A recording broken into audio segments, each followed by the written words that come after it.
Hello সবাইকে, আজকে আমি আর আমার বন্ধু তিয়াশা চলে গেছিলাম বাগবাজারের ফেমাস মাছের কচুরি খেতে। কিন্তু যে দোকান থেকে আমরা খাবো ঠিক করেছিলাম সেই দোকানটা ছিল বন্ধ, তাই আমরা তার পাশের দোকান থেকে নিয়ে নিয়েছিলাম। এখানে ছিল 2 পিস ভেটকি মাছের কচুরি, আলুর দম আর স্যালাড। আমরা এখন বাগবাজারের ভাইরাল মাছের কচুরি খেয়ে ফিরছি। ঠিক আছে, বোঝা যাচ্ছে। ঠিক আছে, মাছের কচুরি খেয়ে ফিরছি। তো এখন কী বলবো, আমরা যেখানে কচুরিটা খেয়েছি সেখানে না 40 টাকা প্লেট, মানে 20 টাকা করে পিস, 2 পিস ছিল 40 টাকা। বল, এবার দুটো প্লেট নিয়েছি, 40 টাকা করে 80, ঠিক আছে। এবার আমরা এখন খাচ্ছি, খেতে খেতে দেখছি পাশের দোকানে, যেটা মনি রেস্টুরেন্ট, ওইখানে দেখছি 12 টাকা পার পিস, মানে দুটো 24 টাকা, মানে আমরা ডবল টাকা দিয়ে খেলাম, তাই তো।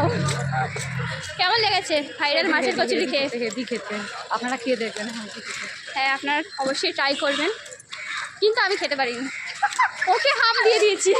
খেতে পারিনি, এটা আমার খুব মজা হচ্ছে। এটা আমার খুব মজা হচ্ছে, ও খেতে পারিনি, আমি ওরটা খেয়ে নিচ্ছি, ঠিক আছে। ওর খুব মজা পেয়েছে, আমি খেতে পারিনি, ওকে ওটা দিয়ে দিয়েছি, তাই ওর খুব মজা হচ্ছে। এটা কোনো কথা হলো?